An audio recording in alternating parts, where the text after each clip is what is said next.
तर मंडळी, बऱ्याच जणांचं असं असतं ना की अंड्याचं ऑमलेट तर आवडतं पण उकडलेली अंडी खायची नसतात.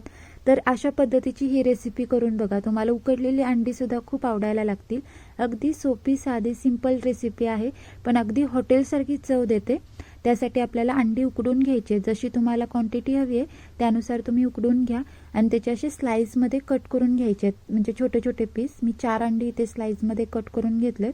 तुम्हाला हवं तर तुम्ही एका अंड्याचे 4 उभे पीस केलात ना तरी चालेल. अंड्याचे पीस करून मी बाजूला ठेवलेत आणि आता आपण वाटणाची तयारी करूया. त्यासाठी एक टोमॅटो बारीक चिरून, एक कांदा स्लाइसमध्ये कट करून, 4-5 लसणीच्या पाकळ्या आणि पाऊण वाटी सुकं खोबरं घेतलेलं आहे मी बारीक किसून. आता एका पॅनमध्ये चमचाभर सारखं तेल घ्यायचं आहे. तेल चांगलं गरम झालं की त्याच्यामध्ये लसणीच्या पाकळ्या घालायच्या आहेत, स्लाइसमध्ये कट केलेला कांदा घालायचा आहे आणि छान ह्याला परतवायचं आहे पूर्ण कांदा लालसर होईपर्यंत.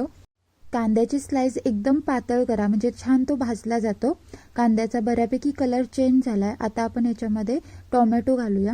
बारीक चिरून घालायचं, म्हणजे पटकन भाजला जातो आणि छान असा टोमॅटो तेलावरती परतून घ्यायचा आहे, जेणेकरून त्यातील मॉइश्चर आहे ते बऱ्यापैकी कमी झालं पाहिजे.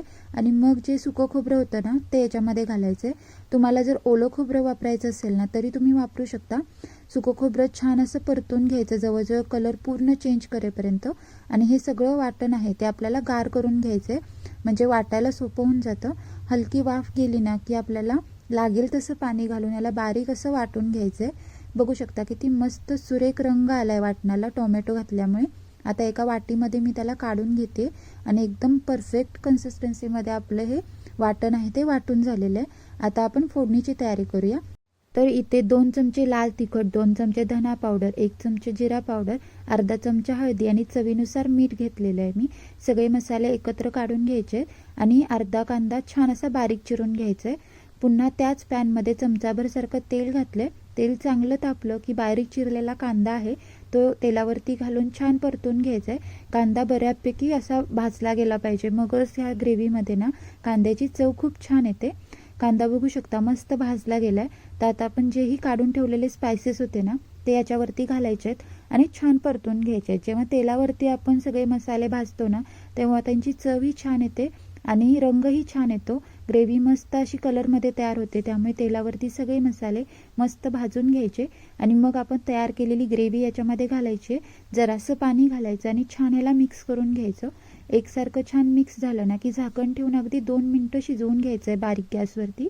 बघू शकता मस्त अशी आपली ही ग्रेव्ही आहे ती शिजली गेली आहे. आता जे आपण स्लाइसमध्ये कट केलेले अंड्याचे पीस होते ना ते आपण याच्यामध्ये घालायचे आहेत आणि हलक्या हाताने मिक्स करायचे आहेत. खूप जोरात जर आपण यांना मिक्स केलं ना तर अंडी आहेत ती तुटण्याची शक्यता असते. त्यामुळे अगदी हलक्या हाताने याला मिक्स करायचं. बघू शकता अशा प्रकारे ही मी सुकी अशीच ठेवलेली आहे ग्रेव्ही, जेणेकरून आपण भाकरी किंवा चपातीसोबत खाऊ शकतो.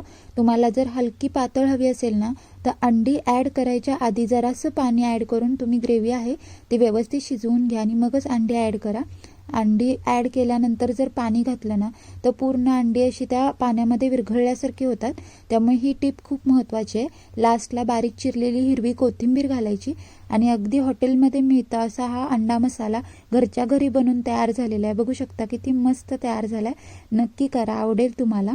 आणि जर आवडला तर रेसिपीला लाईक करा, शेअर करा, चॅनलला सबस्क्राईब करा आणि अशाच पद्धतीने खा, प्या, मजा करा. पुन्हा भेटू. Bye bye.